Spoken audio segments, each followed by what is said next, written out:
Daisha, leo nakili ile kauli ya mwisho wa ubaya ni aibu. Nimekutana na yule binti mdogo Amina na ameniambia kila kitu.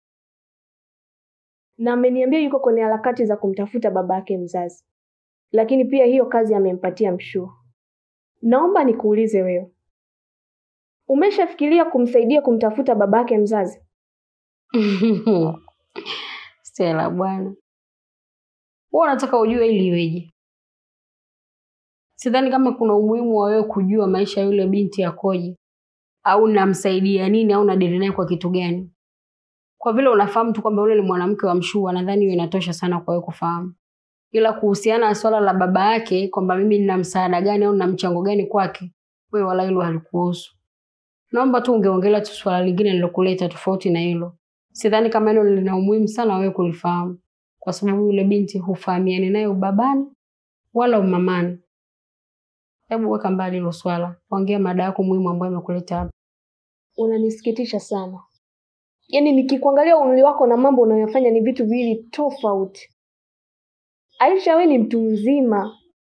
Wewe ni mama. Mimi nilitegemea yani kwa umri wako wewe huu ulionao, yaani utachukulia kwamba wewe ni mzazi, ulivae jambo la yule binti. Hivi wewe umebarikiwa kuwa hata na watoto kweli wewe? Kwa nini umekuwa mtu wa kutanguliza pesa mbele kuliko binadamu? Hivi uone yule kama ni binti mdogo? Basi sawa. Angaikeni na sisi watu wazima tayari tunajitambua akili zetu. Lakini hata kwa wale watoto, huyo ndo unakaa kudili naye, unamconnect kwa Mshua. Anamfanyia vitu gani? Kwa nini mnakuwa na roho mbaya kiasi hiko cha kukatisha maisha ya watu, ndoto za watoto wa watu? Nyinyi ni binadamu wa aina gani? Aisha, labda tu nikwambie na nisipepese macho. Katika watu ninawachukia hapa duniani, wewe unashika namba 1. Kwa sababu wewe ndo mtu wa kwanza umefanya paka mimi nikaenda kuingiliwa kinyume na maumbile. Ni kwa sababu yako wewe. Umenifanya mimi nimepitia maumivu, nimeuguza vidonda, ni kwa sababu yako wewe Aisha. Mpaka leo mimi na mume wangu hatuelewani, ni kwa sababu yako wewe. Mpaka leo ndoa yangu haina amani, furaha imepotea, ni kwa sababu yako wewe. Ni kwa sababu wewe ndio uliniconnect kwa Mshua. Bila wewe mimi Mshua nisingemjua. Basi nili na sisi watu wazima au watoto waacheni. Kwa nini unakuwa na roho mbaya kiasi hiko? Na ikitokea siku Kalaninga likaja kupaki hapa nyumbani kwako kukuchukua, Aisha, sikufichi, mimi nitakuwa mtu wa kwanza kufurahia wewe kubebwa kwako. Na kwa sababu wewe ndo mtu wa kwanza ulinifanya mimi niende nikaingiliwe kinyume na maumbile na yule Mshua, basi siku hiyo nitatoa sadaka kwa kila mwanaume ambaye nitakayekutana naye barabarani. Niko tayari kumsambazia upendo tena bure kabisa, na aende akaichape anavyotaka. Hii yote ni kwa sababu ya furaha yangu mimi kwako siku hiyo wewe kubebwa na Kalandinga nyumbani kwako. Na kaa ukijua haya yote unayoyafanya wewe na huyo Mshua wako, fanyeni mkifurahi, ila mwisho wenu unakuja.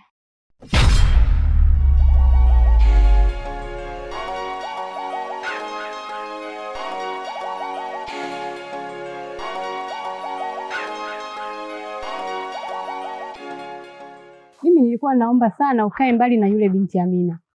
Kwa sababu hata ukimfuatilia, sidhani kama kuna kitu utakipata cha muhimu. Nimekuelewa vizuri sana Mai. Lakini labda tu nikwambie kitu. Ili kuzuia maji yasijae kwenye bahari, basi hakikisha unazuia mito ambayo inapeleka maji kwenye bahari. Alafu wewe huwezi kunizuia mimi kuongea na yule msichana wala kutaka kujua chochote ambacho kinaendelea kwenye maisha yake. Isipokuwa nyinyi ndio mnatakiwa mumzuie yule binti asilopoke ovyo. La sivyo, siri zenu zote zitakuwa midomoni kwa watu. Huna lolote. Najua tu ni wivu unakusumbua. Labda tu nikwambie, unaongea hivyo kwa hasira kwa sababu na wewe ni mmoja wao kati ya wale mawala wa Mshua. Na kingine, hata kama ukijua yote kuhusu huyo Amina, sidhani kama kitakusaidia kitu chochote. Labda nikwambie, sisi wote tunajua kuwa wewe ukiendaga kwa Mshua huwa unakopwa. Hakuna chochote unachokipataga tofauti na kukopwa. Kwa hiyo mama, kaa kwa kutulia. Wenye bahati zao waendelee kupata bahati zao, na wewe wenye mikopo endelea kukopwa. Na najua hasira tu ndo zinakusumbua, ila una lolote. Sawa mama wakausha damu? Inaonekana una ujasiri sana. Lakini pia ninachomshukuru Mungu, ninawatia jaka la roho. Mwisho wenu unakuja. Mtateseka sana. Mpe pole huyo Aisha Bonge.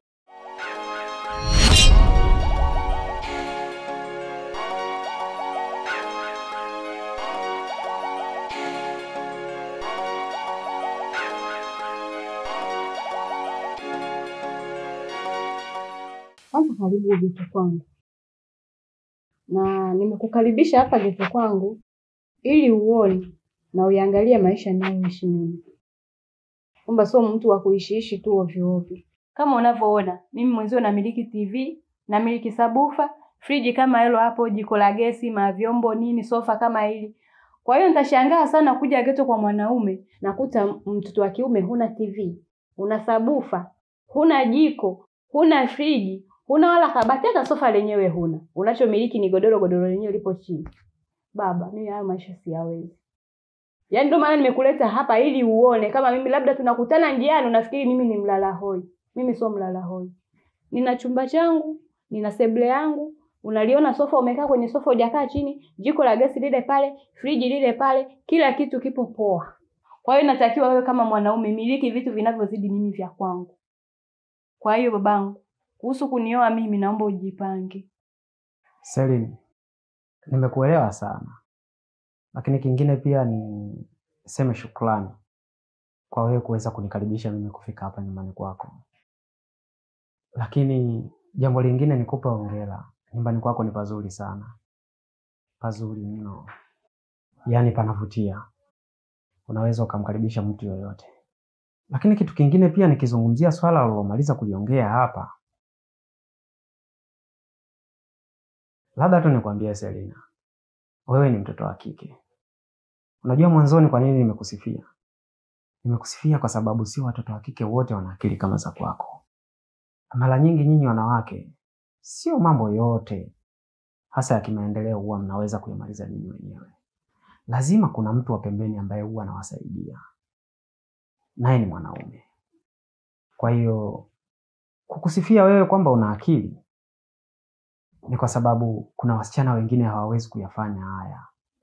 Wewe unahitaji mimi niwe na vitu ambavyo vitalandana na wewe ama kukuzidi, ili tu wewe uweze kuamini kwamba mimi ni mwanaume sahihi na natakiwa kukuoa.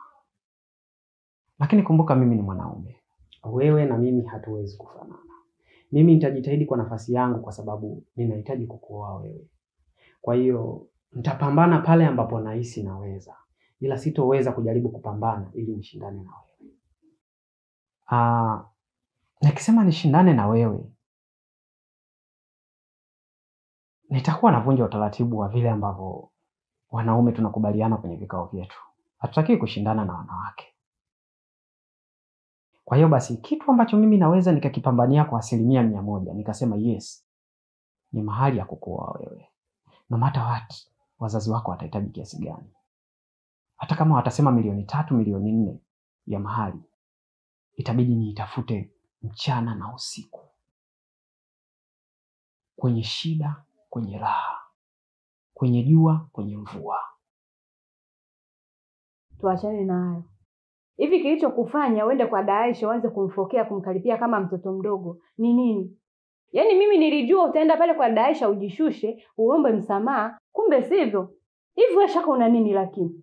Selina, wewe kuna vitu tu uelewi kuhusu Aisha. Selina, mimi nimechoka kukaa humu ndani. Hivi wewe nimekuambia ukae huko ndani. Umetoka ndani kufanya nini? Yaani humu ndani kuna joto hatari. Yaani mwanangu anateseka vibaya mno. Kwa hiyo nimeamua nitoke. Amina, naomba urudi ndani.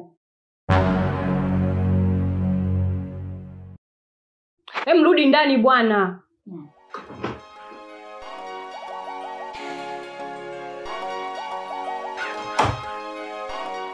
Shaka. Yes. Naomba tu uondoke alafu tutaongea kwenye simu.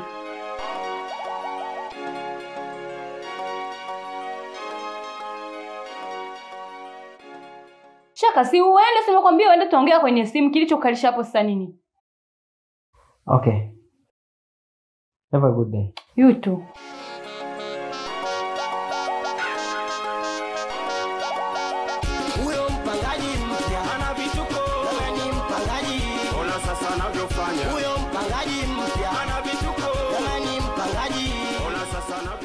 Mume wangu, mimi najua nimekukosea sana, yaani kiasi kwamba neno samahani lenyewe haliwezi kutosha. Lakini mume wangu, sisi ni watu wazima, tunaweza tukakaa sisi wenyewe chini tukayaongea haya mambo na yakaisha, kuliko wewe kutaka kuja nyumbani kwetu. Sikiza nikwambie Stella, mke wangu, mimi nataka hili swala tukalimalize nyumbani kwenu. Hivi unajua kwa nini mimi nimekurudisha wewe nyumbani kwenu? Kwa sababu nataka ujifunze kupitia kile ambacho wewe umenikosea mimi. Kwa sababu mimi naamini kile ulichokifanya umenikosea. Labda nikwambie kitu kimoja Stella. Wapo watu ambao kwamba wanaamini ya kwamba kuwa na tabia mbaya sio tabia mbaya kwa mtu mwenye tabia mbaya. Kwa sababu ni tabia yake haiwi mbaya, lakini kwangu mimi kile ulichonifanyia ni kibaya. Na kutokana na ukiburi wako huo uliokuwa nao Stella, na ndio maana nataka hili swala tukalimalize kwa wazazi wako. Mume wangu, yaani kwa nini unashindwa kunielewa? Haya mambo bwana ni madogo tu, ni mepesi, sema wewe ndo unayakuza. Alafu kingine, unaongea haya mambo yote lakini bado hauna ushahidi wa kutosha kama kweli mimi nilifanyiwa iko kitendo ambacho unakisema. Wewe unataka ushahidi. Yaani mimi nikutafutie ushahidi. Hivi Stella, ni ushahidi gani unaoutaka wewe? Zile heka ambazo ulizokuwa ukizunguka nazo, mara uende ukachukue ma-TV ya watu, mara majiko uhangaike nayo, bado tu unataka mimi nitafute ushahidi. Ni ushahidi gani wewe unaotaka ni utafute? Stella, mke wangu, kama unataka wewe urudi nyumbani kwangu, nakupa masharti haya mawili. Sharti la kwanza, nataka unitajie huyo mwanaume aliyekukovyoka. Kwa sababu pamoja na kwamba wewe mke wangu umenikwaza, lakini bado wewe still ni kwamba umetumika. Mimi nataka nikadai haki yako wewe, na sio kwamba nikiidai kwamba nitaitumia mimi. Nakupa wewe mwenyewe haki yako. Lakini kwamba mimi ili niishi na amani, kwamba moyo wangu sasa umetulia, uko nyororo. Tayari nimeshamjua aliyekufanyia wewe hicho kitendo, na tayari ameshakupa haki yako. Hapo moyo wangu utakuwa umeridhika. Hilo la kwanza. Lakini jambo la pili Stella, nataka hili swala tukalimalize kwa wazazi wako. Kwa sababu tukienda kulimaliza kwa wazazi wako, watajua kile ulichonifanyia mimi, wewe mtoto wao. Mimi sitaki niishi na wewe kwa makasiriko Stella. Kwa sababu Stella, umenikwaza, yani umenikwaza mno Stella. Subiri kwanza mume wangu. Nahisi kabisa kuna mtu anatusikiliza. Tuondoke ile eneo.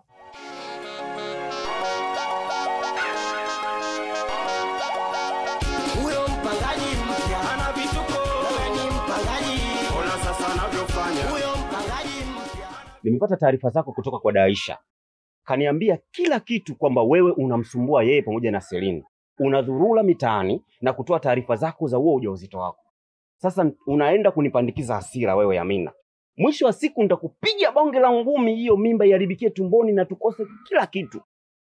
So hivyo Mshua, mi leo nimekaa nyumbani na mama. Ameniambia kwamba anataka nionyeshe baba yangu. Mi kabidi nitoke nyumbani niende kwa Selini kukutafuta wewe hapo, lakini sikukukuta. Na hata hivyo nilimwambia Selini kama mimi na shida na Mshua. Akaanza kunizuia, mimi ndo kabidi nimtoroke. Sasa mbona wao wananiambia mimi hivyo kama wanakuletea ubaya? Yaani wanavunihadithia mimi ni kama mtu ambao unafanya tu kusudi, na maana hawajajua lengo lako ni nini? Ndio, yule Selini atakuwa na wivu na hii mimba yangu. Maana alikuwa anaizungumzia kama nini.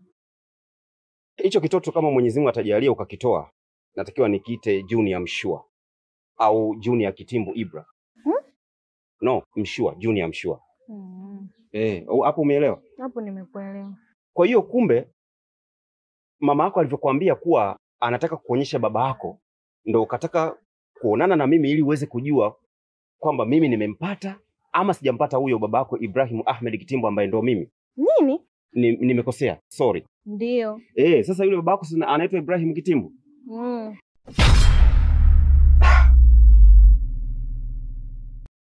kuna wakati mpaka nachanganikiwa, najihisi kabisa kama mimi sikutendee haki wewe, kwa sababu unayemtafuta ni mimi Ibrahim Kitimbu. Wewe? Sorry, hapana, sio mimi. Yaani mimi si ndio umenipa maagizo? Ndio. Umenipa maagizo ili nikutafutie baba yako. Najifananisha na mimi. Kwa hiyo kuna wakati naumia, yani natamani nikwambie ukweli ambao unaweza kunisaidia mimi maishani mwangu. Ila sasa najiuliza maswali mengi Amina. Najiuliza hapa, kama nikikwambia ukweli kwamba wewe unahusiana na mimi, itakuwaje? Na je, utalipokeaje? Yaani kuhusiana na mimi sio kwamba mimi ndo babako, hata kama inawezekana ikawa ndo babako mzazi mimi, yaani kuhusiana na mimi katika mazingira hayo itakuwaje? Hofu yangu ni kwamba nahisi nitakupoteza mazima kabisa. Yaani siuoni ujasiri wako. Alafu Mshua, kwa nini kila nikikwambia kuhusu swala la babangu unakuwa unachanganyikiwa? Kwani shida ni nini? Navaa uhusika wa kile ambacho wewe unacho. Navuta picha, kwa nini mpaka sasa hivi haujamtambua baba yako ingali muda mwingi unaonana naye na mnazungumza? Sielewi Amina. Kwa hiyo unataka kuniambia wewe unaweza kuwa jasiri mimi nikikwambia kitu chochote na ukakibeba ukakielewa na ukakiweka moyoni na ukaishi nacho bila kuwa na matatizo yote? Ndio, mimi jasiri, na kuhusu jasiri hata usijali, mimi jasiri. Amina, usinifanyie hivyo. Mimi naweza nikaongea kitu ambacho kinaweza kukusaidia wewe na kunisaidia mimi na tukaishi kwa amani. Hofu yangu nahisi nitakupoteza katika maisha haya. Sawa Mshua, lakini mimi najisikia vibaya unavyojifananisha wewe na babangu, kwa sababu mimi sijafanya naye babangu mapenzi. Usiwe hivyo bwana. Sawa, basi kama itatokea kuwa hivyo, mimi nitashukuru sana. Na siku hiyo ikifika, nikuombe tu, pokea jambo, libebe na ishi nalo, na lichukulie kawaida tu. Kwenye maisha kunatokea vitu vingi ili watu waandike historia ama watu wahadithie. Na hata tunaoyasoma na kuyasikia walifanya watu. Hivyo basi sio mbaya kwangu mimi na wewe hapo. Mimi hapa Ibra Kitimbu na wewe hapo nani? Sorry, mimi sio Ibra. Yaani mimi hapa na wewe hapo. Tunaweza tukaleta historia ambayo inaweza kuwasaidia watu wengine wakasoma na wakajifunza. Kwa hiyo kupitia wewe hapa naelewa kwamba katika maisha kumbe yoyote anaweza kuwa sosi ya watu wengine kujifunza. Nina imani hiyo. Watu wakishagundua kitu fulani kati ya mimi na wewe, wengine wataumia lakini wengine watajifunza. Kwa hiyo tutakuwa tumeokoa jamii nyingi ambayo inataka kujifunza, lakini pia kuna uwezekano tukapoteza watu wengi sana ambao wanaamini kwamba mimi na wewe tumefanya makosa. Ukikutana na mama yako mwambie, mama, kwa sasa huyo baba yangu unataka kunikutanisha naye usinikutanishe naye mpaka pale nitakapokutana na baba yangu ambaye nimempa taarifa mtu fulani, kwa sababu wao si walikunyanyasa mwanzo.